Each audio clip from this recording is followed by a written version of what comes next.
안녕하세요. 제2채널 철입니다. 여러분 혹시 이런 궁금증 가져보신 적 있으신가요? 한국은 대통령이 모든 걸 결정하는데 뉴질랜드는 왜 총리가 자꾸 바뀌지? 둘 다 민주주의 국가인데 정치 구조가 왜 이렇게 다를까? 오늘은 한국과 뉴질랜드의 정치 시스템, 특히 삼권 분립과 권력 구조의 차이를 아주 쉽게 알려드리겠습니다. 생각보다 흥미롭고 우리가 정치 뉴스를 이해하는데 꼭 필요한 이야기랍니다. 1. 삼권 분립이란?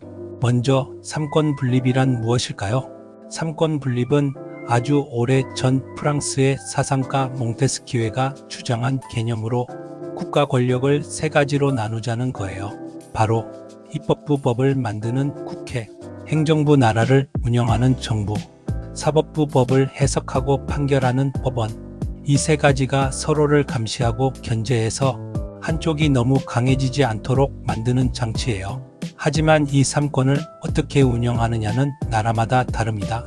그 중에서도 큰 차이를 만드는 건 바로 대통령제냐 의원내각제냐입니다. 한국 대통령제가 뭐길래? 한국은 대통령제를 채택하고 있어요. 이 제도의 핵심은 국민이 대통령을 직접 뽑고 대통령이 행정부의 수장이 된다는 겁니다. 쉽게 말하면 국회는 입법, 대통령은 행정, 법원은 사법 이렇게 딱 나뉘어 있고 대통령은 임기 동안 쉽게 물러나지 않습니다. 5년 동안은 웬만하면 그대로 가는 거죠. 물론 대통령도 국회의 동의 없이는 예산을 못 쓰고 법도 못 바꿉니다. 하지만 국회와 대통령이 서로 다른 당이면 정책 충돌, 국정마비, 극단적 대립이 자주 발생합니다. 예를 들어 대통령은 국회를 해산할 수도 없고 국회도 대통령을 불신임할 수 없습니다. 그래서 갈등이 생기면 한쪽이 물러나기 전까진 해결이 안 되죠. 박근혜 전 대통령의 탄핵 사태가 대표적인 예입니다. 국민시위, 국회 탄핵 소추, 헌법재판소 판결이라는 극단적인 절차가 필요했죠. 그만큼 대통령제는 안정성은 있지만 유연성은 부족합니다. 3. 뉴질랜드 의원내각제는 어떻게 다를까? 반면 뉴질랜드는 의원내각제, 즉 내각책임제를 채택하고 있어요. 이 제도에서는 총리를 따로 뽑지 않습니다. 국민은 정당을 뽑고 국회에서 다수당 대표가 총리가 되는 구조예요. 여기서 중요한 포인트. 국회의원이 곧 장관이 될 수 있고 총리는 국회의 신임을 받지 못하면 즉시 사임해야 합니다.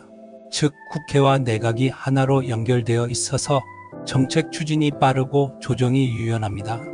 예를 들어 2023년 제신다 아던 총리가 갑자기 사임했을 때 큰 혼란 없이 같은 정당의 다른 정치인이 곧바로 총리가 되었죠. 국민투표? 필요 없었어요. 총리를 바꾸는 일도 정치 내에서 자연스럽게 이루어집니다.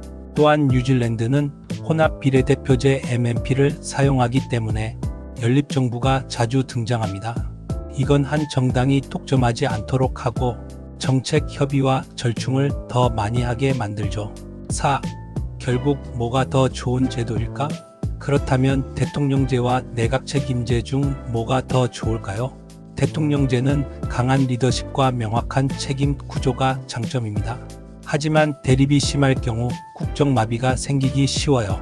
의원내각제는 정책 결정이 빠르고 정치적 책임이 실시간으로 이루어지며 총리를 자주 교체할 수 있는 유연함이 있습니다. 대신 지나치게 타협 중심이라 결단력이 약하다는 지적도 있어요. 결국 중요한 건 제도가 아니라 그 제도를 어떻게 운영하느냐입니다. 그리고 우리가 이 구조를 이해할수록 더 현명한 시민으로서 투표하고 정치에 참여할 수 있겠죠? 오늘 영상이 유익하셨다면 좋아요와 구독 그리고 댓글로 여러분의 의견을 들려주세요. 여러분은 대통령제와 내각책임제 어느 쪽이 더 효율적이라고 생각하시나요? 다음 영상에서도 세상과 제도를 더 쉽게, 더 깊이 있게 알려드릴게요. 감사합니다.